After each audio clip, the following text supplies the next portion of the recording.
जी हाँ, अगर इस ऑपरेशन की अभी तक हम बात करें, जैसे हमने कल इस ऑपरेशन को देखा, कल इवनिंग में ये ऑपरेशन लॉन्च किया गया था कुपवाड़ा के लोलाब एरिया में। इस ऑपरेशन में सबसे पहले special operation group of Jammu and Kashmir police जो था वो शामिल था। इसके साथ साथ 28 राष्ट्रीय राइफल जो इंडियन आर्मी का स्पेशल फोर्सेज है उसको भी इस ऑपरेशन में लगा दिया गया था। इसके साथ साथ अगर आउटर कॉर्डन्स की बात करें, चाहे कुपवाड़ा के जितने भी एंट्री और एग्जिट पॉइंट्स है, वहां पे सीआरपीएफ और बाकी सुरक्षा एजेंसीज जो है उनको वहां पे डिप्लॉय किया गया है, ताकि कि जो वहां पे आतंकी है वो वहां से बच ना पाए। और लगातार हम देख रहे हैं किस तरह से जम्मू रीजन के साथ साथ अब कश्मीर घाटी में मेजर एंटी टेरर ऑपरेशन अभी जारी है। जी बहुत बहुत शुक्रिया तमाम जानकारी देने के लिए। तो देखिए किस तरीके से वहां पर ऑपरेशन लगातार जारी है लोलाब के घने जंगलों में। और जो सांबा से आ रही है बड़ी खबर, आपको बता दें कि सांबा से राइफल के जिंदा कारतूस बरामद हुए हैं। ये बड़ी खबर आपको बता रहे हैं। कुएं की सफाई के दौरान 49 कारतूस जो बरामद हुए हैं, तस्वीरों में आप देख सकते हैं ये वही कारतूस है। ये संख्या में 49 बताए जा रहे हैं। 303 राइफल की गोलियां भी उसमें निकली है, 49 कारतूस निकले हैं। कारतूस जब्त कर रही है पुलिस और बीएसएफ, लगातार जांच भी इसकी की जा रही है। 49 कारतूस, 303 राइफल्स की गोलियां ये सांबा से बरामद हुई है।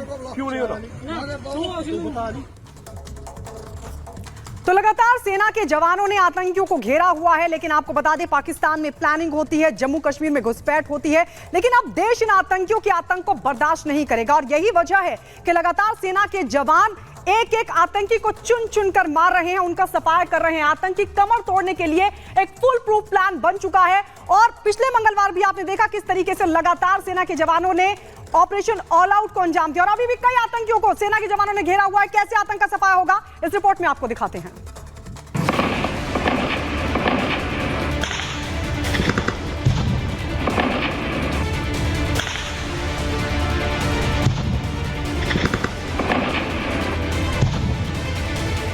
आतंकी घुसपैठ, अब सेना करेगी डबल अटैक।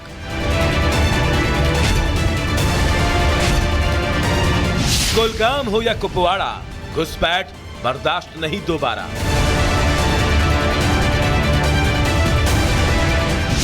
दुनिया को दिखेगा आतंकी मुल्क झुकेगा।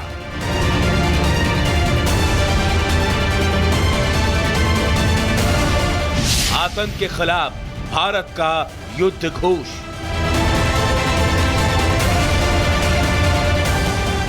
जम्मू कश्मीर में आतंक के खिलाफ सेना के चलाए ऑपरेशन ऑल आउट से बौखलाए आतंकी अब जम्मू को टारगेट कर रहे हैं। वो एक तरफ जहां जम्मू कश्मीर के रास्ते घुसपैठ करने की नापाक कोशिश कर रहे हैं, तो दूसरी तरफ वो सेना को नुकसान पहुंचाकर भागने की रणनीति के जरिए दहशत फैलाने की नापाक कोशिश कर रहे हैं। लेकिन पहले ही ऑपरेशन ऑल आउट के जरिए घाटी से आतंकियों के नेटवर्क का सफाया कर चुकी सेना आतंकियों की हर नापाक साजिश को अंजाम तक पहुंचने से पहले ही ध्वस्त कर दे रही है। यही वजह है कि वो बौखलाए आतंकी अब अपनी बची खुची ताकत के साथ एक्टिव घाटी को अशांत करने का नाकाब ख्वाब देख रहे हैं।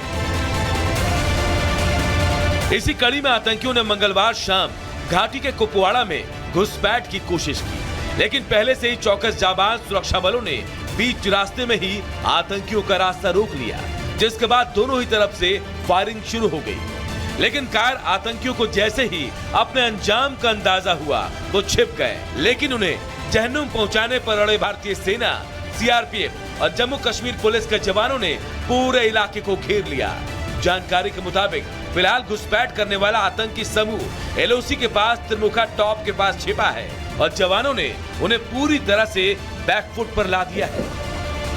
आपको बता दें कि मंगलवार को पूंछ के बट्टल सेक्टर में भी आतंकियों के एक समूह ने घुसपैठ की कोशिश की थी, लेकिन वहां भी आतंकियों को मुंह की खानी पड़ी। सेना के जवानों ने वहां भी घुसपैठ की कोशिश को नाकाम कर दिया। हालांकि आतंकियों की तरफ से किए गए हैंड ग्रेनेड हमले और भारी गोलीबारी में सेना का एक जवान सुभाष चंद्र शहीद हो गया, लेकिन सुरक्षा बलों ने आतंकियों के इरादे पर पानी फेर दिया। वहीं फिलहाल मिल रही सूचना के मुताबिक पिछले 24 घंटे के अंदर आतंकी घुसपैठ की अलग अलग कोशिशों को देखते हुए सुरक्षा बल पूरी तरह से जम्मू कश्मीर में अलर्ट पर हैं। कई जगह पर आतंकी पूरी तरह से घिर चुके हैं, तो वहीं एलओसी के पास कई इलाके ऐसे हैं जहां सुरक्षा बल आतंकियों की तलाश में सर्च ऑपरेशन चला रहे हैं। राजौरी के ख्वास में हुए आतंकी हमले, जिसमें कि भारतीय सेना के कैंप के साथ साथ शौर्य चक्र अवॉर्डी पुरुषोत्तम कुमार के घर को निशाना बनाया गया, उसमें शामिल आतंकियों के लिए सर्च अभियान अब दूसरे दिन भी लगातार जारी है। कल आतंकी सुरक्षा बलों को चकमा देकर इस इलाके से भाग गए थे। आपको बता दें कि कल देर सुबह तकरीबन जो है वो 3 बजे यह आतंकी हमला हुआ था, जिसमें कि भारतीय सेना के कैंप को आतंकियों ने निशाना बनाया और उसके साथ साथ शौर्य चक्र अवॉर्डी पुरुषोत्तम कुमार के घर को निशाना बनाया गया, जिसमें भारतीय सेना का एक जवान भी घायल हुआ और उसके साथ साथ पुरुषोत्तम कुमार के चाचा विजय कुमार को भी बुलेट इंजरीज आई थी, जिसके बाद सुरक्षा बलों ने बड़े पैमाने पर ऑपरेशन चलाया था, लेकिन ऑपरेशन में किसी भी तरह की सक्सेस नहीं मिली और अब लगातार ऑपरेशन जारी है। इसमें कोई शक नहीं कि जम्मू कश्मीर में अचानक ही आतंकवादी हमले की घटनाओं में इजाफा हुआ है। घाटी से सफाई किए जाने के बाद आतंकी बिलबिलाए हुए हैं। यही वजह है कि एक तरफ जहां आतंकी समूह एलओसी के अलग अलग इलाकों से घाटी में घुसपैठ की कोशिश में लगे हैं, तो दूसरी तरफ कश्मीर से खदेड़े गए आतंकी अब जम्मू में अपनी पैठ बनाने की फिराक में हैं। लेकिन सेना की मुस्तैदी के चलते वो दोनों ही जगह से खदेड़े जा रहे हैं, जिसका नतीजा है कि बौखलाए आतंकी अपने नापाक परस्तों के इशारों पर सुरक्षा बलों को निशाना बनाने की कोशिश कर रहे हैं। जम्मू कश्मीर में पिछले 24 घंटे में हुए आतंकी हमले की रिपोर्ट यही कह रही है। Bureau report, Republic Bharat. और चलिए अब अगली खबर आपको बताते हैं कानपुर से, जहां पर जुलूस के दौरान नफरती नारे लगाने के जो लोग लगा रहे थे उनके खिलाफ सख्त कार्रवाई की जा रही है। अब उनके खिलाफ शिकंजा कसता जा रहा है और इसी के चलते उत्तर प्रदेश की पुलिस ने 40 अज्ञातों के खिलाफ जो है मुकदमा दर्ज कर लिया है। पूरी खबर इस रिपोर्ट में देखिए।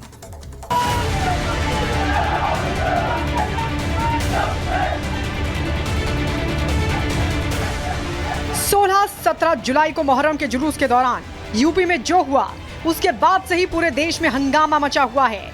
पहले मुहर्रम के जुलूस में फिलिस्तीन का झंडा लहराने की खबर आई, फिर फिलिस्तीन जिंदाबाद के नारे लगाए गए और अब यूपी के कानपुर से ही एक ऐसा वीडियो सामने आया है जहां मुहर्रम के जुलूस में सर तन से जुदा के नारे लगाए जा रहे हैं। बताया गया कि ये वायरल वीडियो कानपुर के रावतपुर इलाके का है, जहां पुलिस की मौजूदगी में कुछ अराजक तत्वों ने माहौल बिगाड़ने की कोशिश करते हुए ये आपत्तिजनक नारेबाजी की, जिसका वीडियो अब सोशल मीडिया पर पोस्ट किया गया है। हालांकि पुलिस को जैसे ही इस वायरल वीडियो की जानकारी मिली, पुलिस ने फौरन एक्शन लेते हुए सीसीटीवी के आधार पर एक नामजद आरोपी समेत 40 अज्ञात लोगों के खिलाफ एफआईआर दर्ज कर ली है। लेकिन पुलिस के पास इस बात का कोई जवाब नहीं कि आखिर जब जुलूस के दौरान पुलिस टीम मौजूद थी, फिर ड्यूटी पर तैनात उन पुलिस वालों ने क्यों उस रात घटना का विरोध या उसकी शिकायत दर्ज नहीं कराई।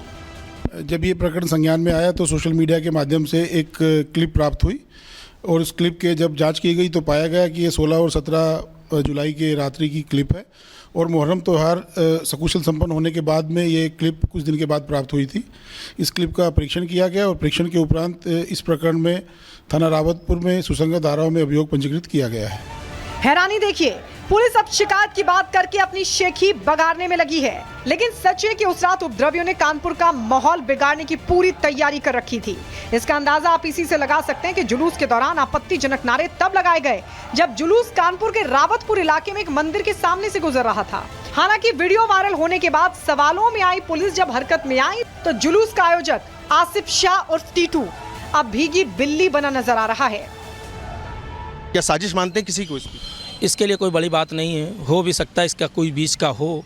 और सभी क्षेत्रों को छोटे बड़े बच्चे रहते हैं। अब कुछ छोटे बच्चे नादान जिनको नहीं मालूमात थी, उनने अगर ये दया कर दिया, वो करा दिया, तो उसके लिए मैं माफ़ी चाहता हूँ प्रशासन से।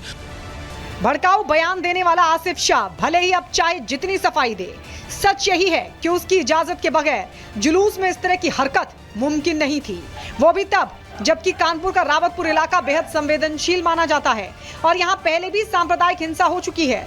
बहरहाल भड़काऊ नारे लगाने वाला आरोपी फिलहाल पुलिस की गिरफ्त से बाहर है। बाबा की पुलिस उसकी तलाश कर रही है। सभी को इंतजार इस बात का है कि यूपी का माहौल बिगाड़ने वाला वो दंगाई कब सलाखों के पीछे जाता है। Bureau report, Republic Bharat.